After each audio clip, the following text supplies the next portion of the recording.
Hello, everyone. This is Luke Johnson from Noetic, the Humanities Teaching app. I'm back with Jennifer Avery, and we are going to be talking about Jane Eyre. What are we covering today?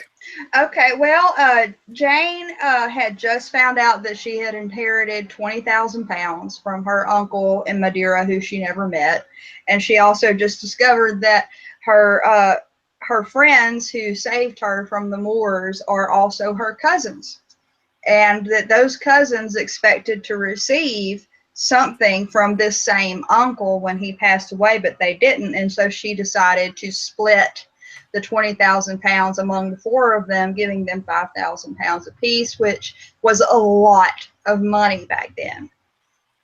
And now, and there was still some, she was still kind of trying to figure out the enigma of St. John rivers, and that enigma only gets harder to unravel in this next chapter. Or she does kind of unravel it, but he's got some ideas that she does not agree with in this chapter. So we start out in chapter. Well, yeah. I want to do this real quick. Mm-hmm. Can you let everybody know what chapters you intend to cover today? And then I wanted to share this poem that I read to you. Oh, yeah. Off mic, real quick, if that's okay. That's fine. Yeah. Okay, so we're on chapter 34, by the way. Okay, so a lot of people, I don't know if a lot of people know this, I learned as a result of looking over Jane Eyre and studying the Bronte family in general with Jennifer, is just how prolific they were collectively as poets. And I found this, I thought this was of historical note. I'm not sure if a lot of people know this, but Charlotte Bronte actually wrote a poem upon the death of her sister Anne. And I just thought I would include it here. It's not really relevant to, or at least it's not obviously relevant to some of the things that we're going to be talking about today. But I just thought it's a nice little historical footnote. And I use a website called publicdomainpoetry.com to find all these things. And you can find poems by all the Bronte sisters and the brother and the father. And they're all incredible. But Charlotte wrote this poem. It's called On the Death of Anne Bronte. And I just want to read it real quick. She writes, "There's little joy in life for me, and little terror in the grave. I've lived the parting hour to see, died to save. Calmly, to watch the failing breath, wishing each sigh might be the last, longing to see the shade of death over those beloved features cast. The cloud, the stillness that must part of my life from me. And then to thank God from my heart, to thank him well and fervently. Although I knew that we had lost the hope and glory of our life, and now benighted tempest tossed, must bear alone the weary strife." Yeah. So if you liked that and you want to go deeper, I highly recommend you do so. All right. So without further ado, let's let Jennifer take over. Okay, well, chapter 34, and you could argue in some ways that Diana and Mary Rivers are kind of like Charlotte's own sisters, but because they're all accomplished and well read and active people, and they keep learning. And Diana and Mary are like that, and her sisters were like that as well.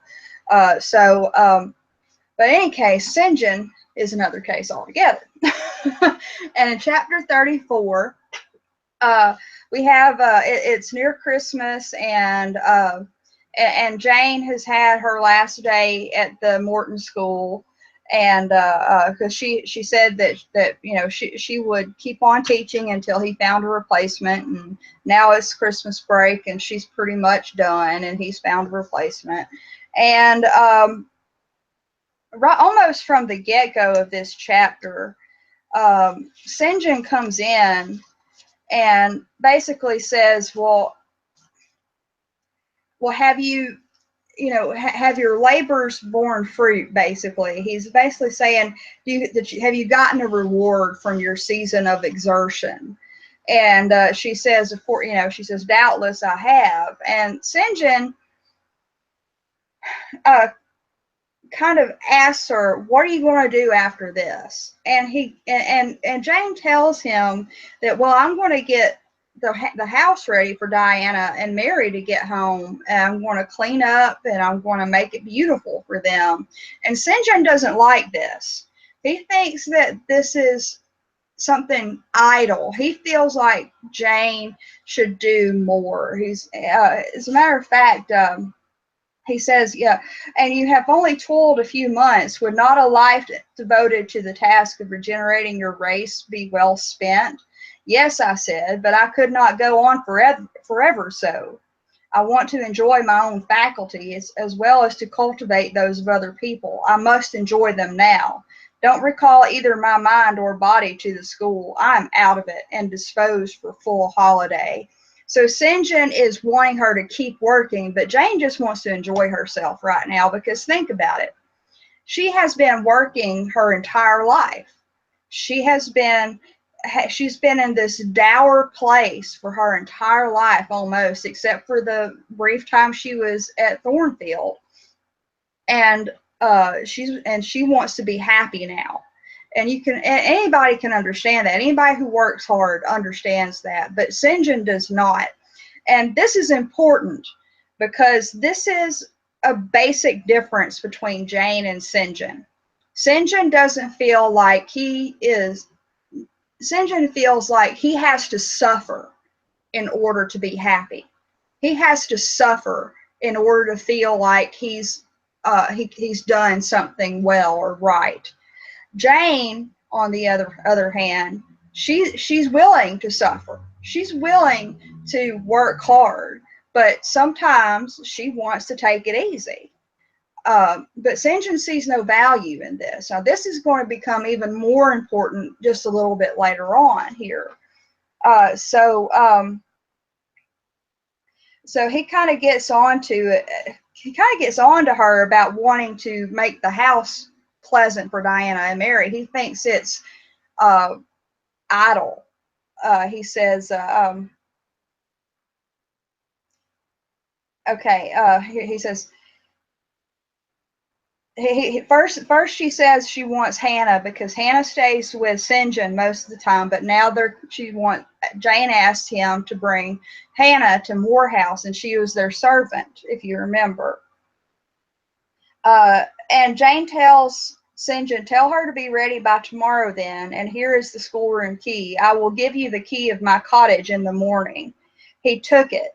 You give it up very gleefully, said he. I don't quite understand your lightheartedness, because I cannot tell what employment you propose to yourself as a substitute for the one you are relinquishing. What aim, what purpose, what ambition in life have you now? My first aim will be to clean down. Do you comprehend the full force of the expression? To clean down Moore House from chamber to cellar. So this is where she tells him she wants to clean up the house. And he is dissatisfied. And he says, it is all very well for the present, said he, but seriously, I trust that when the first flush of vivacity is over, you will look a little higher than domestic endearments and household joys. The best things the world has, I interrupted. No, Jane, no. This world is not the scene of fruition. Do not attempt to make it so, nor of rest. Do not turn slothful. I mean, on the contrary, to be busy. Jane, I excuse you for the present. 2 months' grace I allow you for the full enjoyment of your new position, and for pleasing yourself with this late-found charm of relationship. But then I hope you will begin to look beyond Moore House and Morton and sisterly society, and the selfish calm and sensual comfort of civilized affluence. I hope your energies will then once more trouble you with their strength. And Jane says, I looked at him with surprise. St. John, I said, I think you are almost wicked to talk so. I'm disposed to be as content as a queen, and you try to stir me up to restlessness. To what end? To the end of turning to profit the talents which God has committed to your keeping, and which he will surely one day demand a strict account. Jane, I shall watch you closely and anxiously. I warn you of that, and try to restrain the disproportionate fervor with which you throw yourself into commonplace home pleasures. Don't cling so tenaciously to ties of the flesh. Save your constancy and ardor for an adequate cause. Forbear to waste them on trite, transient objects. Do you hear, Jane? And this part always makes me mad. Because he says, I'm giving you 2 months to enjoy yourself, and then you got to stop. Because this isn't what you're supposed to do. So you can see how St. John kind of starts to try to control her. And it becomes even more apparent a little bit later on. And let me ask you something. Mm-hmm. What do you think that desire to control Jane, what do you think it says about him? Where do you think it comes from? Well, I think that St. John has decided, at this point, I think he's already decided that Jane, because she is willing to work hard and because she has done so well with the Morton School, that she is a servant to the same ambition as he is, and I think that because they now know that they're related, he feels like he can control her, like he has a right to tell her what she should do. And it's it's disturbing to me because Jane, heretofore, Jane has pretty much been at her own whim. It may not seem like it because she's been at the school and then she was at Rochester's, but even at Rochester's, of course, she was kind of given free reign. She could do pretty much what she wanted to with her spare time, and she enjoyed teaching Adele, and so nothing was really a burden to her, and so she kind of had free reign. And now with St. John, he's telling her how long she can enjoy herself, and then later on he makes her learn Hindustani, which is basically Hindi. And she says later on here that because of all of St. John's great powers, because he's talented and intelligent, and he's kind of a, what's the word I'm looking for? He's kind of an intimidating person, and she feels like she has to please him, but she says that she feels like in pleasing him, she's giving up half of herself. And so whether he does it consciously or not, St. John becomes a little bit of a father almost. Like, you have to do what I say, and she wants to do it and make him happy. And it's a little bit harsh, honestly, the way he treats her. Even though he's trying, in a way, he's trying to help her out, but really he's trying to help himself out, and we find that out later. You said something else that intrigued me, and I don't want to pepper you with too many questions to get to disturb the flow of the lesson. But I wondered if you could kind of give some historical context, because it was interesting. You mentioned that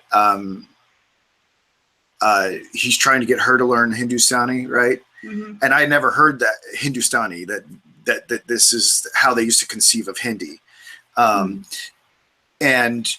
I don't have a good grasp of the relationship between England and India, and furthermore, the relationship between Christianity and Hinduism at that time. I look at Hinduism now as someone who loves learning about world religions and things like that. And I can see how so much of Hinduism aligns itself with other elements of the Old Testament. That might not seem obvious to a lot of people at first, but I think it's there. And there are other poets who've tried to synthesize this into grand poems, like T.S. Eliot in The Wasteland and whatnot, and others. but I don't think it was always that way. Can you say anything about the relationship between Christianity and Hinduism at that time, and why this mission trip was so important? Because I think there might have been some prevailing prejudices against the Indian subcontinent and Hinduism in general that may have added a sense of urgency to this mission trip. Do you have any sense of that? Well, not about the religions. I'm not familiar enough with Hinduism to really speak to that. But at this point, I can't remember the exact date, but India was under English control for a very long time, and I'm not sure if it was at this point, but it was in the works at this point in history. And a quote from there's a quote from a movie that I've watched before. The is the goal is to make England the world. Right. The ways of England are the ways of the world. And that's how England saw their empire. Any land, any country that they took control of, they tried to make it England.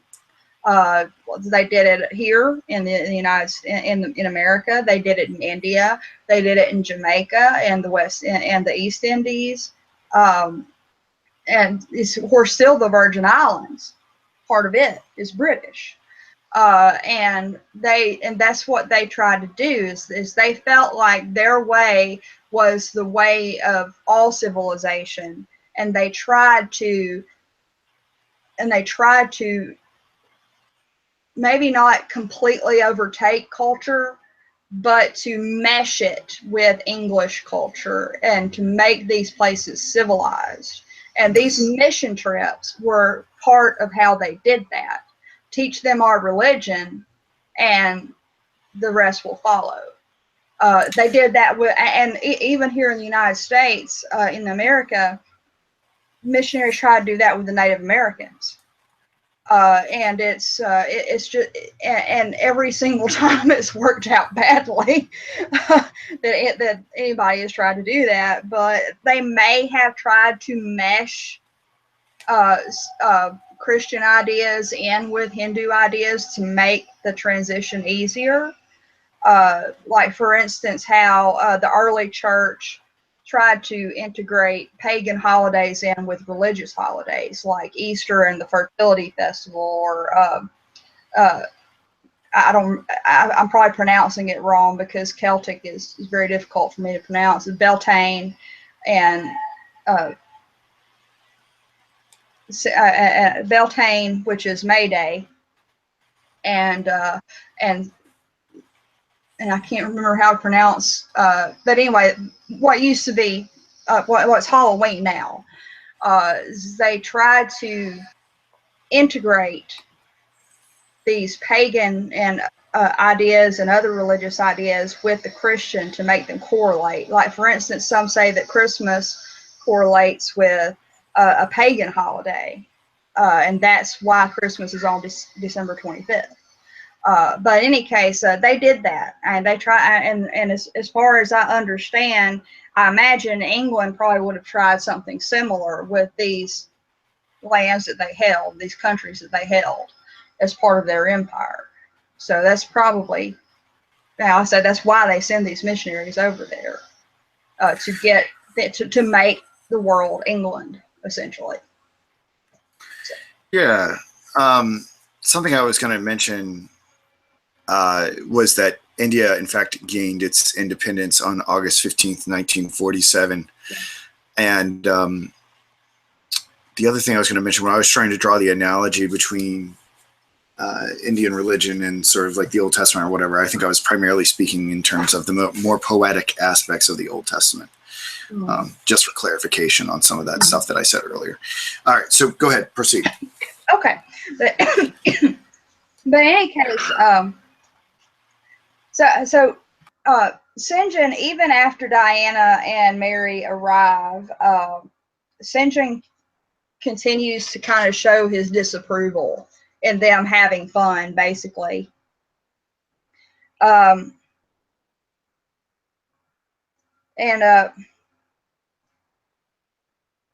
let me see. Okay, so she decides to, after she's done, on the day that Mary and Diane are supposed to come, St. John shows up first at Moore House. Remember that they had not, none of them had been living there all this while, and that's why Jane wanted to go in and clean it down and everything, and bring in Hannah, because she wanted to clean up the house because it had been empty for so long.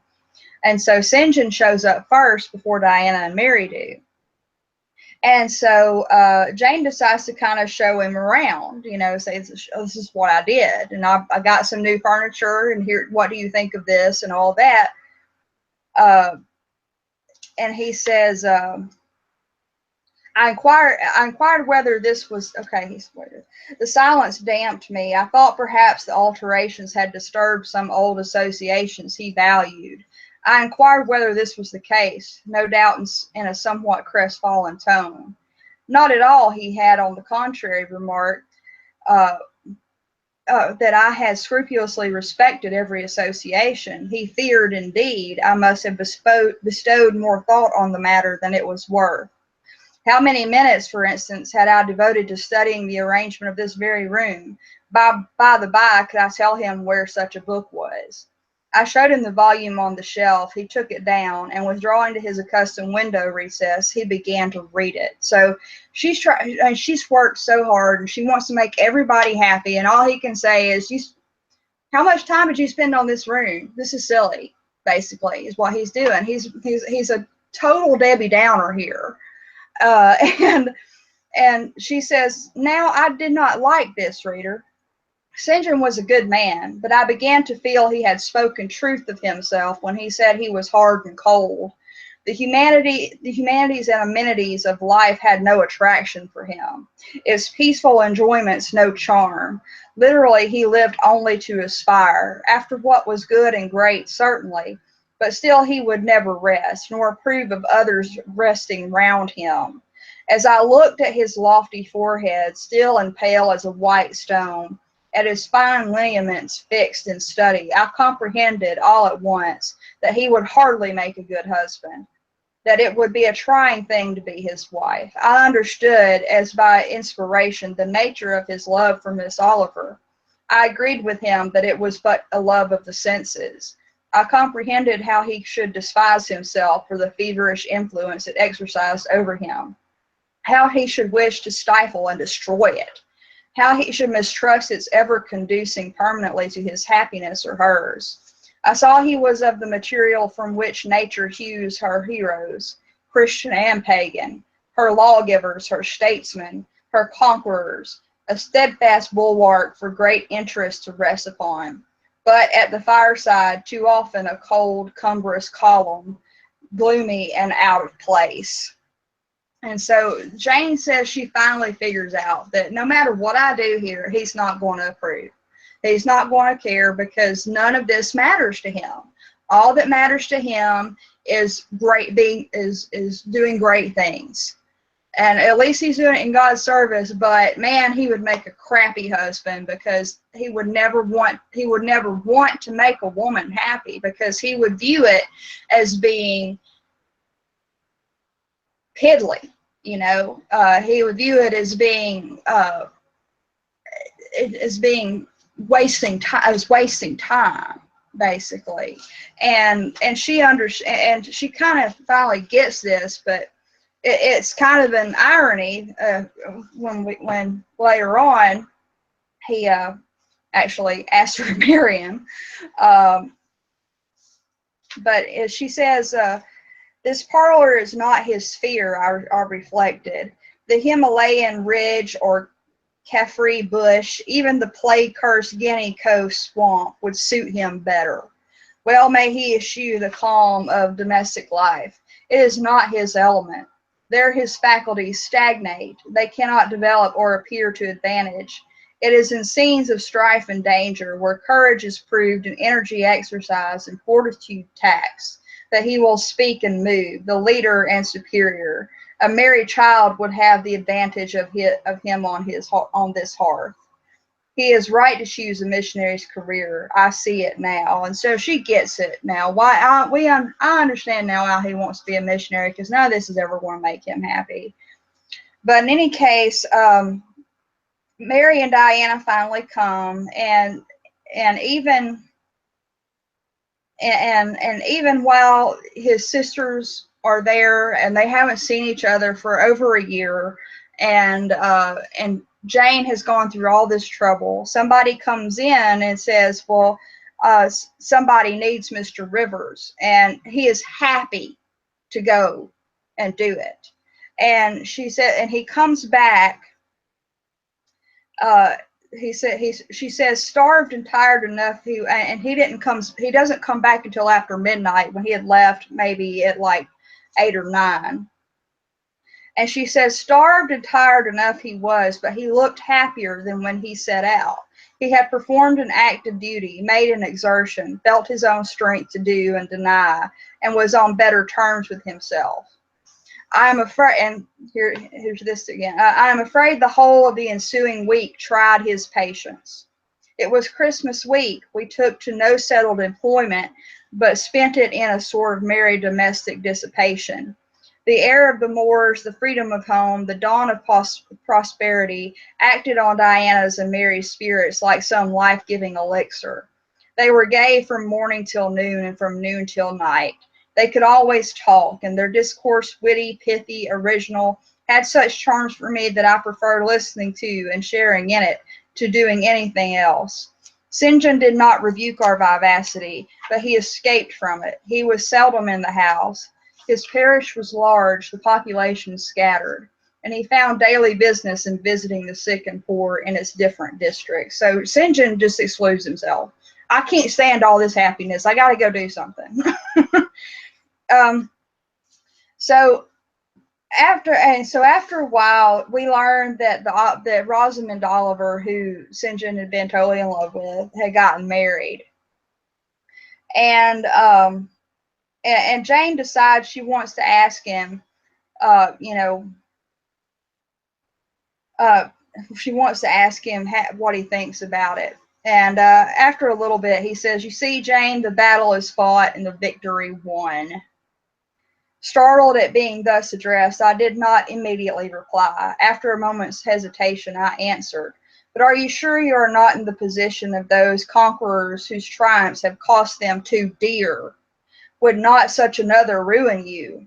I think not, and if I were, it does not much signify. I shall never be called upon to contend for such another. The event of the conflict is decisive. My way is now clear. I thank God for it." So saying, he returned to his papers and his silence. So in any case, after the Christmas season kind of wanes and everybody's used to being home again, St. John stays home more often because they're not as talkative and they're not as happy. So he's cool with being at home. And so they all are sitting in the room and studying.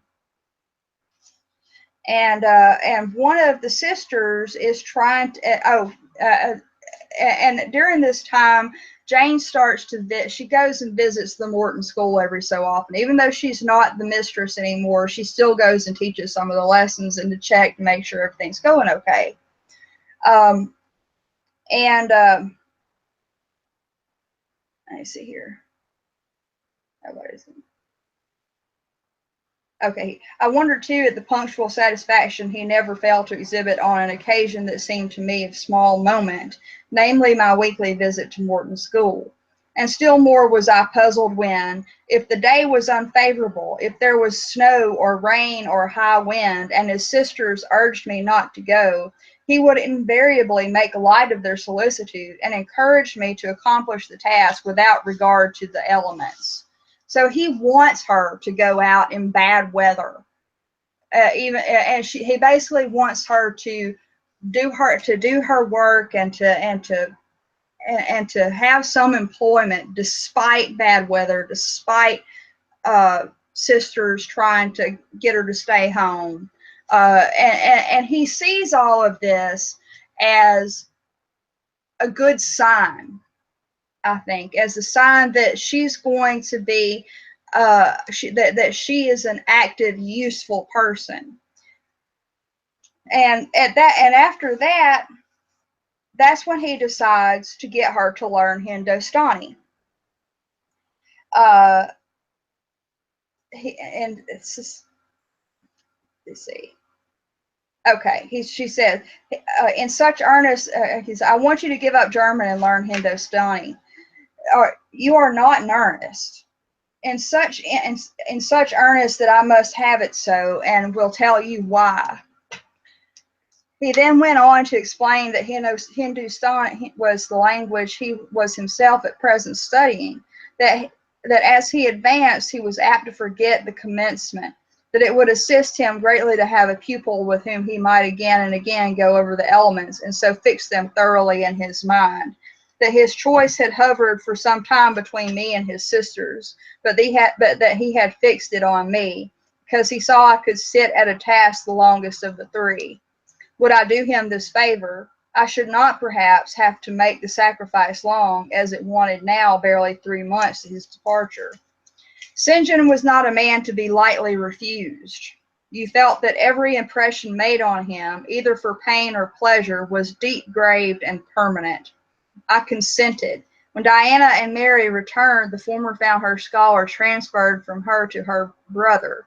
She laughed, and both she and Mary agreed that St. John should never have persuaded them to such a step. He answered quietly, I knew it. I found him very patient, very forbearing, and yet an exacting master. He expected me to do a great deal, and when I fulfilled his expectations, he, in his own way, fully testified his approbation.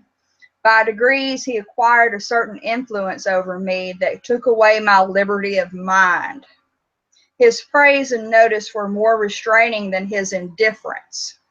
I could no longer talk or laugh freely when he was by, because a tiresomely importunate instinct reminded me that vivacity, at least in me, was distasteful to him.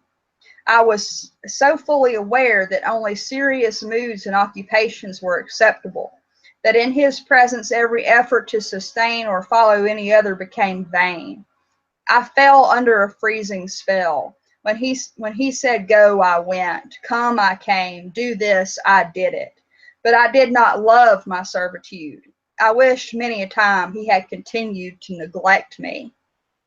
So basically, St. John is becoming her master almost. It's like everything that she does in his presence is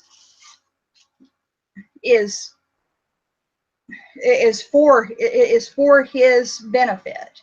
So she won't even let herself be happy. She won't even let herself be excitable when he's around, because she knows that he doesn't like it. And to me, that's dangerous. That sounds like the beginning of an abusive relationship to me, and but in any case, that's basically where all of this starts. And she goes on about this, and this is where she says, where is it? I'm sorry, I think I lost it.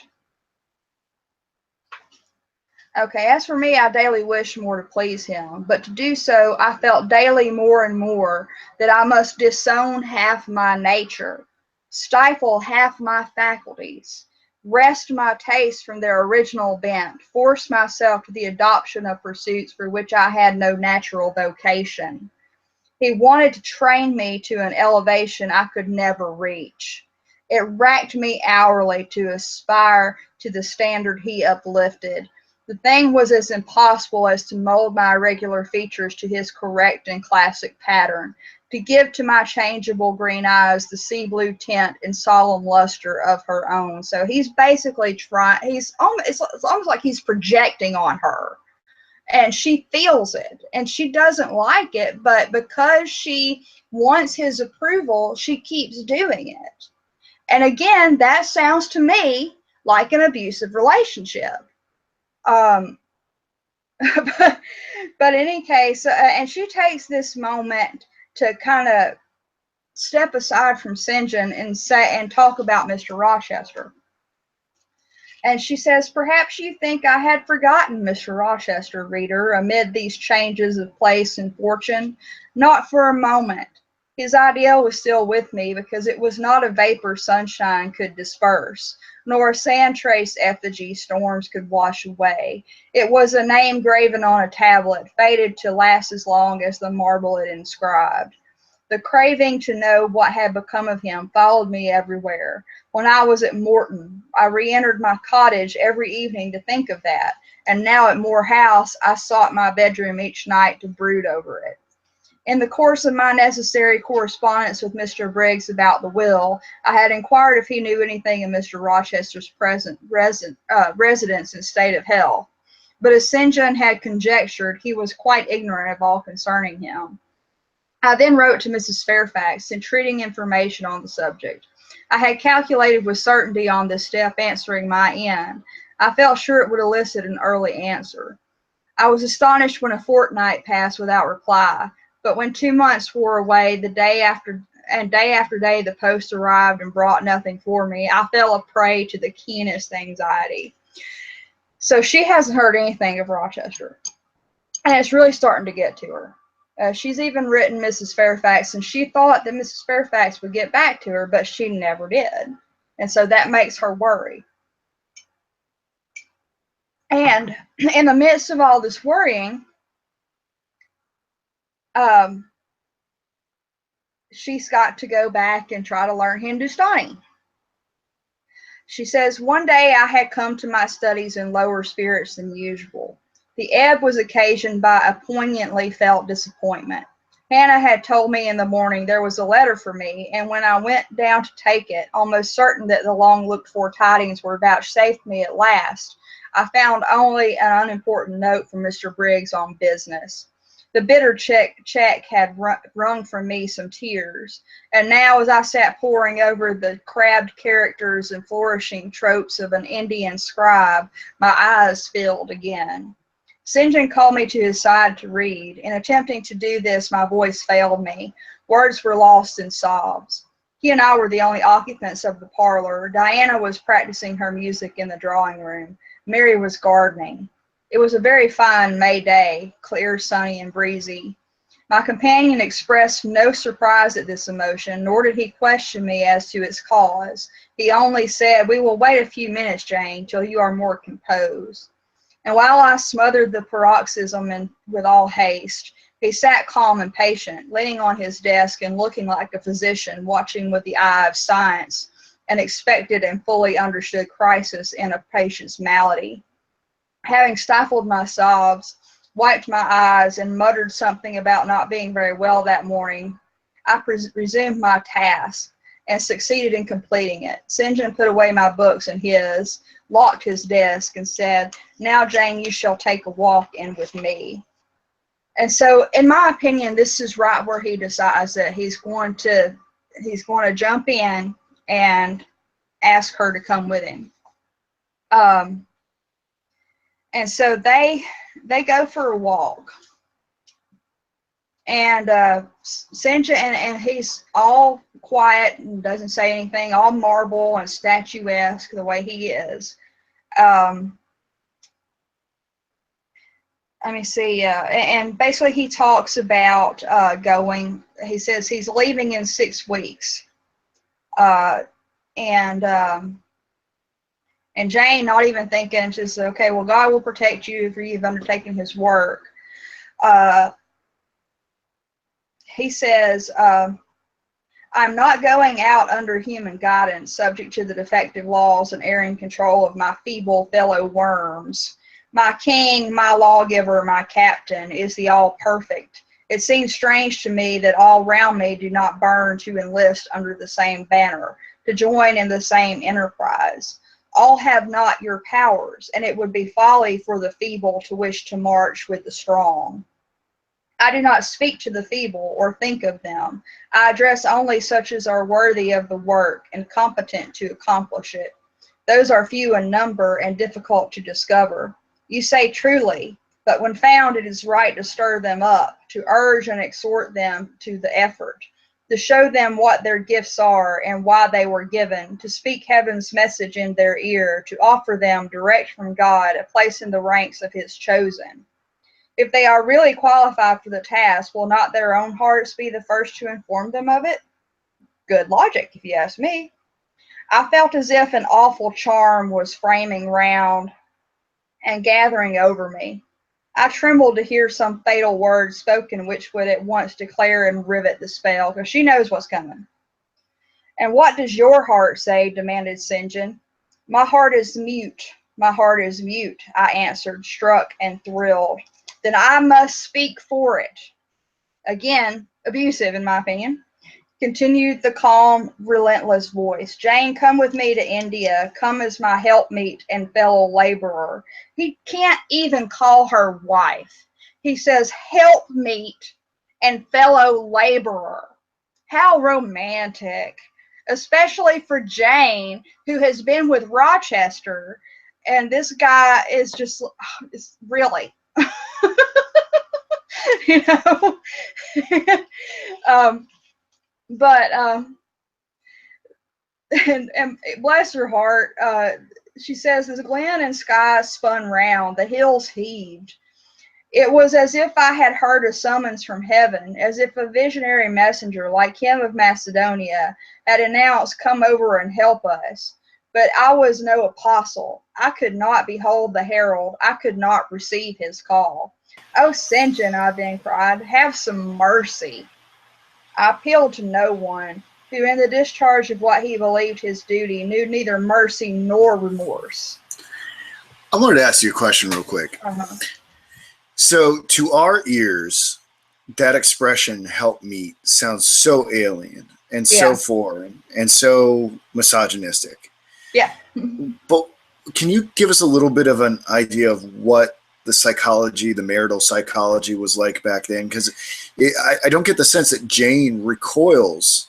I mean, yeah, as much as you and I definitely would when we come across that. It was highly surprising when I read that. And was it common practice for people to think of the marital bond as precisely that? It's just like, this is contractual. Yeah. In order to achieve certain pragmatic ends. Can you just give the listeners and myself a little bit of context? And during that point, in that point of history, yes, it was very common for people to get married out of convenience. And again, as I've mentioned before, most of the time people got married for fortune and for name. And they were matched up from by their parents or something like that. But see, here's the thing: Jane, we've already established that Jane is different. We've already established that this is why this book is so ahead of its time, because these ideas were completely foreign at that. They weren't completely foreign, but they weren't acceptable, really. And so, yeah, in a way, she doesn't really recoil, but she does say, St. John, have some mercy. Because in this case, it's even more, it's obviously for convenience that he's asking her. And that was, but she at this point has money. She would have been free. She could have married anybody she wanted to. But St. John is sitting there. Like I said, they were even lowly people a lot of times got married for convenience, because like maybe this woman's father's farm was failing, and so she married the neighboring farmer because he was doing better, and he took over her father's farm, that sort of thing. And so, yeah, in a way, they would be seen as laborers. And like a woman would have been a laborer, especially in lower classes. So it was common practice in those days. But again, we have to look at this from the perspective of Jane Eyre, because she is a different sort of person. She has no fetters. She has no family to disapprove. She has this money now, and we already know that she has a very passionate nature. And everything that St. John is saying here is going against her nature. So let me ask you this. I mean, you weren't there. I'm just asking you these questions because I know you're such a student of the epoch. I mean, presumably there were people who did believe in Eros, right? I mean, presumably there were people that did believe in marrying for love, or was that just not in the collective zeitgeist at all? People did actually believe in marrying for love, but it was all about society back then. Even though people probably dreamed of marrying for love, they probably knew that it was most likely not going to happen. And that becomes more apparent in novels like Jane Austen's novels. Of course, Jane Austen was earlier than Charlotte Bronte, and and in those novels you have all these women who are dreaming of marrying for love, but knowing that their families are probably going to make them marry for other reasons. And so even though it was in people's heads, and some people probably were lucky enough to marry for love, or they got lucky with the person they were matched with, but for the most part, people understood. They knew that it probably wasn't going to happen. And so it was just one of those kind of ho-hum things. It's like, oh, well, because I know I can't do this because my father says this, or because society says this. Well, and this raises a very interesting question, right? I remember, just anecdotally, someone telling me this at like some point in high school or something like that, because I believe there's still parts of the world, right, that where arranged marriages are a thing. India. But yeah, and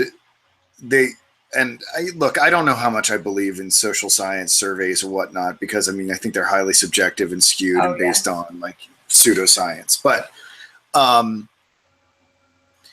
you can make the case, that our modern society that does, at least theoretically, base a lot of its marriage arrangements around Eros, is not happy with those arrangements, and that you might be able to make the case that the arranged marriages are where people actually experience more bliss, marital bliss.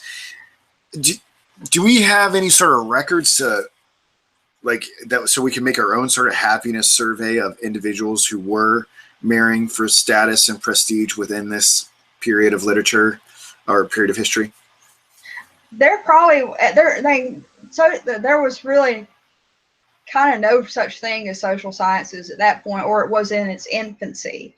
And so I doubt there would be any record of it.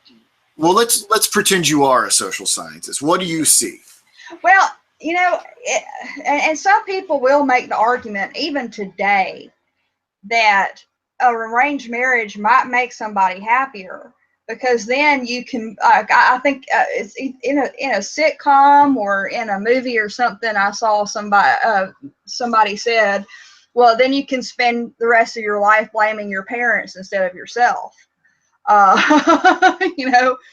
there's something to that. As I'm just speaking from personal experience, I've had some horrible exes, and I've spent months beating myself up over why in the world did I let this happen to me. And I think that happens with people who are married too. Like, and they got to know each other when they were very young and before they really had matured enough, and then they get unhappy. And so, there's something to that. Like, sometimes I do wish that arranged marriages were a thing still, because it's like, well, well, I'm secure, and I can do my own thing, and I might get to like him eventually, and that sort of thing. But at the same time, then that brings in class, and status, social status, financial status, and those things I frown upon a lot, because some of the poorest people I've ever met have been some of the kindest. Some of the richest people I've ever met have been the biggest assholes. And it's just, and vice versa, because everybody's different. And although social station does play a role in personality, it's not everything. During this time, during Jane Eyre, social standing was everything, and I'm kind of glad that it's not anymore. We'll have to pick that topic up again when we do Pride and Prejudice one day. Yeah, because it is going to come into play a lot more with a lot of the Jane Austen books, especially. Northanger Abbey is a little bit of an what's the word I'm looking for? I forget words. It's a little bit of an anomaly among the Austen world. But in any case, well, let me let you get back to your flow there. Okay. And so, Jane says, St. John, have some mercy, bless her heart. And again, you have to keep in mind that she wants to please this guy. She wants to make him happy, but even though she knows that it's diminishing her, herself, it's diminishing her own, her own identity. And so St. John says, God and nature intended you for a missionary's wife. It is not personal, but mental endowments they have given you. You are formed for labor, not for love. A missionary's wife you shall be. You shall be mine. Now get this. I claim you, not for my pleasure, but for my sovereign service. And that is harsh, in my opinion. That is harsh. It's basically telling you, you are this, even though you are not this. And so somebody who you admire and look up to telling you this, what's that going to do to your psyche? And Jane goes, and they kind of argue a little bit, and he says, she says, I do not understand the missionary life. I have never studied missionary labors. There I, humble as I am, can give you the aid you want. I can set you your task from hour to hour, stand by you always, help you from moment to moment. This I could do in the beginning. Soon, for I know your powers, you would be as strong and apt as myself, and would not require my help. But my powers, where are they for this undertaking? I do not feel them. Nothing speaks or stirs in me while you talk. I am sensible of no light kindling, no life quickening, no voice counseling or cheering.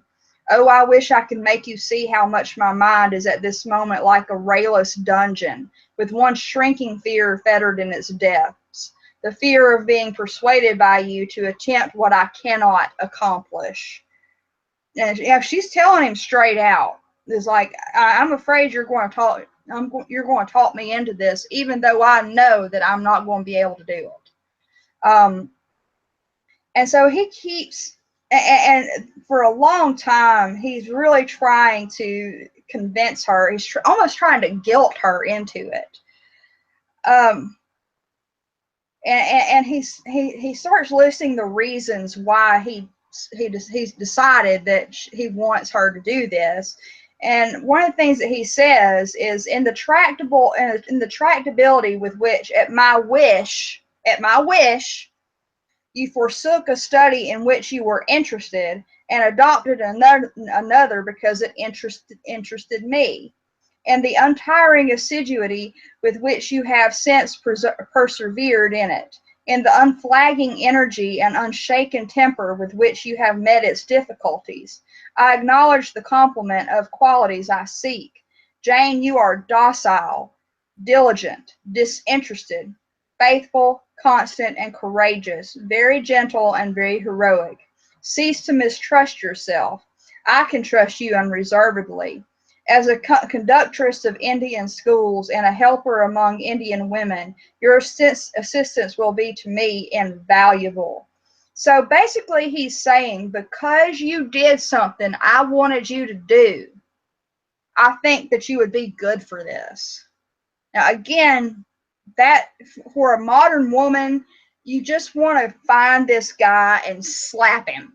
You know, I do. When I read this part, every time I read this part of Jane Eyre, I get furious with St. John for these kind of things. It's like, because you said you'd do it, and because I asked you, and you did it without complaining, I think you're good for me. And the way he describes her, he says, you are docile. She is anything but docile by nature. And we have seen her get fiery. We have seen her passion. And so he's got not only is he trying to force her, but he's trying to, he thinks she's something that she's not. And that's also disturbing. And she says, and she says, my iron shroud contracted round me. Persuasion advanced with slow, sure step. Shut my eyes as I would, these last words of his succeeded in making the way, which had seemed blocked up, comparatively clear. My work, which had appeared so vague, so hopelessly diffuse, condensed itself as he proceeded, and assumed a definite form under his shaping hand. He waited for an answer. I demanded a quarter of an hour to think before I again hazarded a reply. So she's almost convinced just with this. And so but she knows that the reason she's convinced is probably not the right reason. She wants to make him happy. She doesn't want to let him down. And the thing is that he's letting her down. And so she kind of excuses herself for a while and kind of goes away and thinks about it. And one of the concerns that she has in this bit of meditation, she says, but I feel mine is not the existence to be long protracted under an Indian sun. What then? So basically she's saying, I don't have the constitution for this. He does not care for that. When my time came to die, he would resign me in all sincerity and serenity and sanctity to the God who gave me to him. So she's thinking if she died, then he wouldn't really care. He would just, it's kind of messed up, really. And so she says, the case is very plain before me. In leaving England, I should leave a loved but empty land. Mr. Rochester is not there. And if he were, what can that ever be to me? My business is to live without him now. Nothing so absurd, so weak as to drag on from day to day, as if I were waiting some impossible change in circumstances, which might reunite me to him. Of course, as St. John once said, I must seek another interest in life to replace the one lost. Is not the occupation he now offers me truly the most glorious man can adopt or God assign?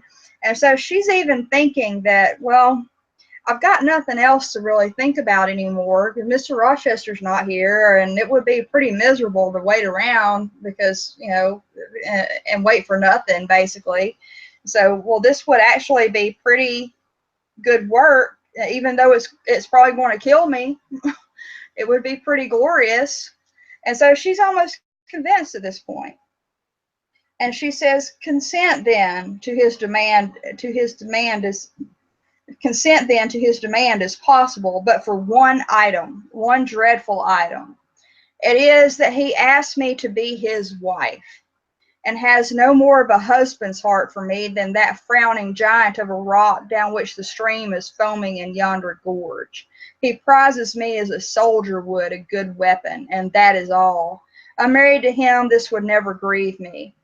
But can I let him complete his calculations, coolly put into practice his plans, go through the wedding ceremony? Can I receive from him the bridal ring, endure all forms of love, which I doubt not he would scrupulously observe? And that means basically Congress. And know that the spirit was quite absent. Can I bear the consciousness that every endearment he bestows is a sacrifice made on principle? No. Such a martyrdom would be monstrous. I will never undergo it. As his sister, I might accompany him, not as his wife. I will tell him so. So she decides she can do this. She can be a missionary, but she's not going to marry him because she knows that there would be no love between them. She knows that that basically if they consummating the marriage would probably be torture, because she knows that he doesn't love her.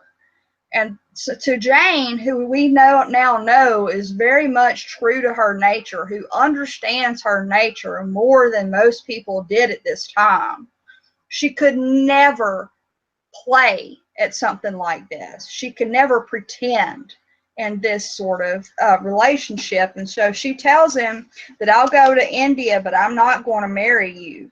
And St. John absolutely refuses. He's like, no, we have to get married. It would be wrong. And he won't do it.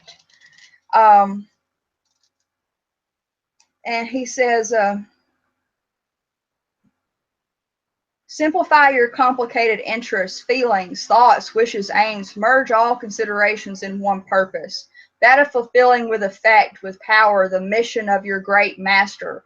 To do so, you must have a coadjutor, an assistant, not a brother. That is a loose tie, but a husband. I too do not want a sister. A sister might any day be taken from me. I want a wife, the sole helpmeet I can influence efficiently in life and retain absolutely till death. So basically he says, I want to marry you because that means you're mine until you die.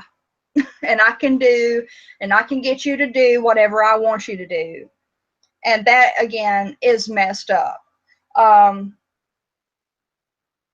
and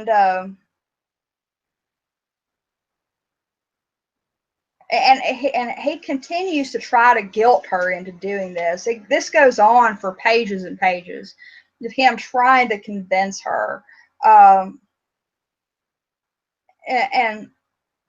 And she says, and she again refuses. I'm not going to marry you. I'll go, but I'm not going to marry you. And he says, you cannot, you ought not. Do you think God will be satisfied with half an oblation? Will he accept a mutilated sacrifice? It is the cause of God I advocate. It is under his standard I enlist you. I cannot accept on his behalf a divided allegiance. It must be entire. Oh, I will give my heart to God, I said. You do not want it. And that's the point right there. He had held me in awe because he had held me in doubt. How much of him was saint, how much mortal, I could not heretofore tell. But revelations were being made in this conference. The analysis of his nature was proceeding before my eyes. I saw his fallibilities. I comprehended them. I understood that sitting there where I did on the bank of Heath, and with that handsome form before me, I sat at the feet of a man erring as I. The veil fell from his hardness and despotism. Having felt in him the presence of these qualities, I felt his imperfection and took courage. I was with an equal, one with whom I might argue, one whom, if I saw good, I might resist. So Jane is feeling like she's being kind of lorded over until she has this moment of clarity. And remember, she's been looking at him like he's on a pedestal, like he's this gorgeous, good-looking man with good intentions and a good heart and all this. And remember, she had begun to kind of see him as a master, and she wants to please him and make him happy. And she kind of looks at him for a minute, and then she says she begins to kind of see where he's not perfect. These ways in which he's not a master, he's not a god. And because she begins to see this, she feels like she can talk equally with him and disagree.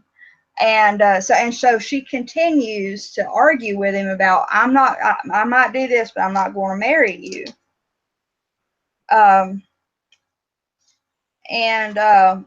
This goes on for a long time. And let me see. And he says, I repeat it, there is no other way, and undoubtedly enough of love would follow upon marriage to render the union right even in your eyes. Enough of love, he says. And she says, I scorn your idea of love. I could not help saying as I rose up and stood before him, leaning my back against the rock, I scorn the counterfeit sentiment you offer. Yes, St. John, and I scorn you when you offer it. And that's our Jane right there. But she immediately feels bad because St. John kind of looks at her disapprovingly. And with somebody like Rochester, he would have appreciated that. But St. John sees it as an insult. And again, that's another reason why we know that this could never work out with him. And she says, he says, he looked at me fixedly, compressing his well-cut lips while he did so. Whether he was incensed or surprised or what, it is not easy to tell. He could command his countenance thoroughly. I scarcely expected to hear that expression from you, he said. I think I have done and uttered nothing to deserve scorn. I was touched by his gentle tone and overawed by his high, calm mien.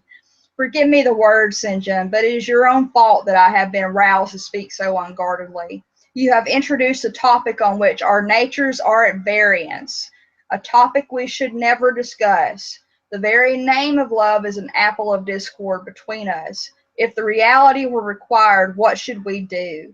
How should we feel? My dear cousin, abandon your scheme of marriage. Forget it. No, said he, it is a long cherished scheme, the only one which can secure my great end. But I shall urge you no further at present. Tomorrow at my leave for Cambridge. And then he goes on and he says, I'm going to leave, and while I'm going, you're going to think about this.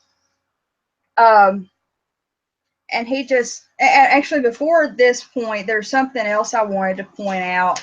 It's kind of the kernel of why she feels like she can do this missionary work if she's not married to him. And she says, as his curate, his comrade, all would be right. I would cross oceans with him in that capacity, toil under eastern suns and Asian deserts with him in that office, admire and emulate his courage and devotion and vigor, accommodate quietly to his masterhood, smile undisturbed at his ineradicable ambition, discriminate the Christian from the man, profoundly esteem the one, and freely forgive the other, which is a little bit ironic, isn't it? Discriminate the Christian from the man, profoundly esteem the one, and freely forgive the other. I think that's an interesting line there. I should suffer often, no doubt, attached to him only in this capacity. My body would be under rather a stringent yoke, but my heart and mind would be free.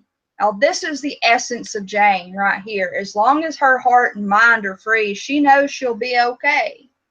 But if she marries him, they wouldn't be free. I should still have my unblighted self to turn to, my natural, unenslaved feelings with which to communicate in moments of loneliness.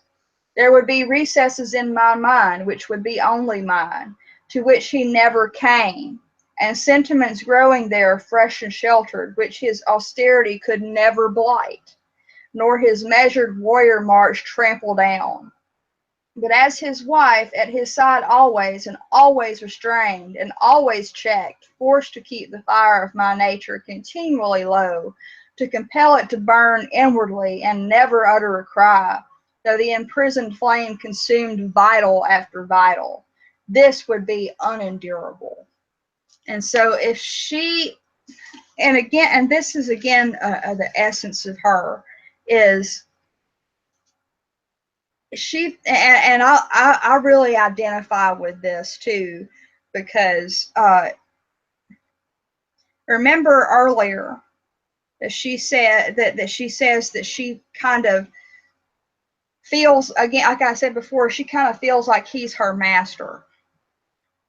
But when she's not with him, she feels freer. She feels more like herself. And she says even when he's just teaching her the Hindustani, even in these few hours that they spend learning Hindustani, she feels like she would lose half of herself. Now imagine if she were married to that.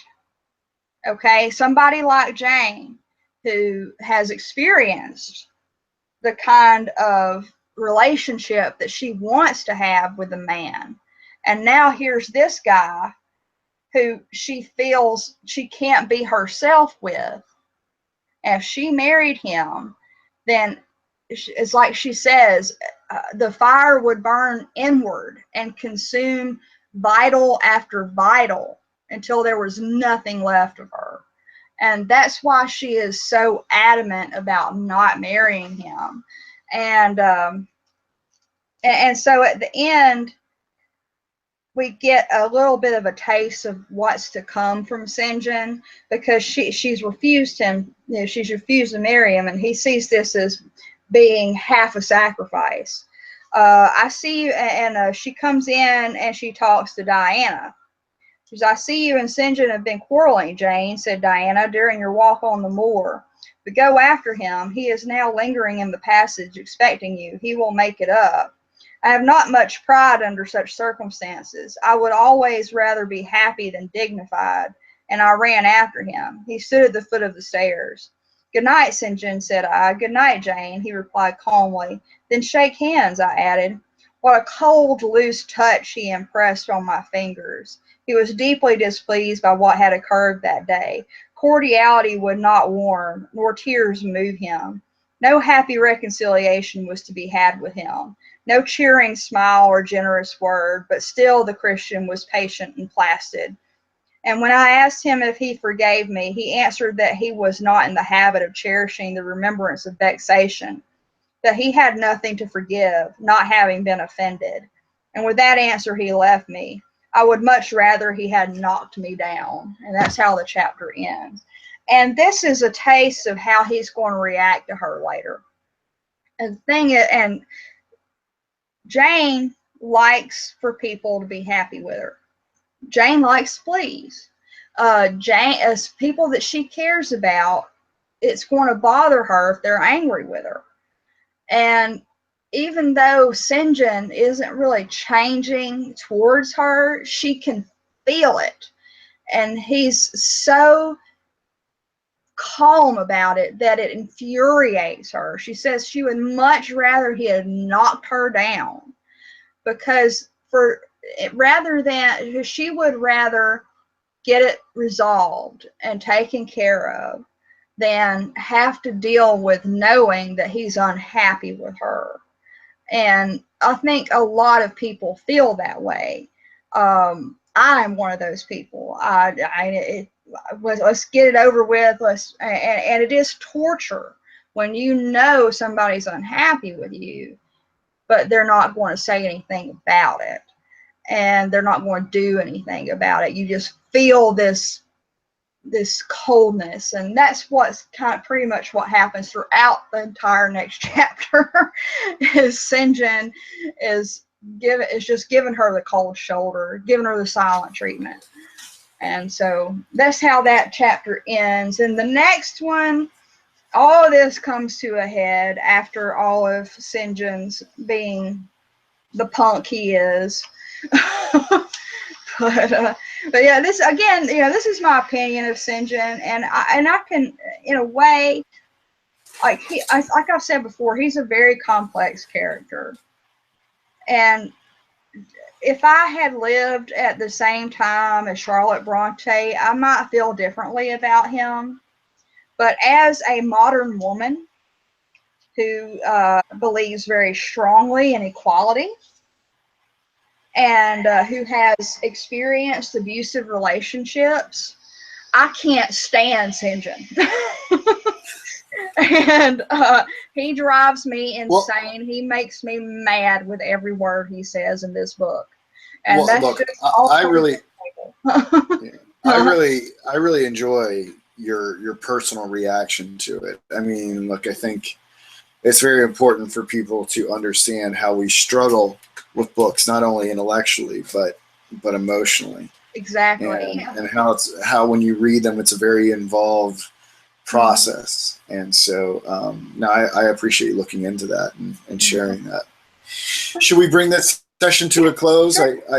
I'm quite pleased with it. I think you did a wonderful job, Thank you. and we'll pick it up there, I believe, next Tuesday. Yes, sir.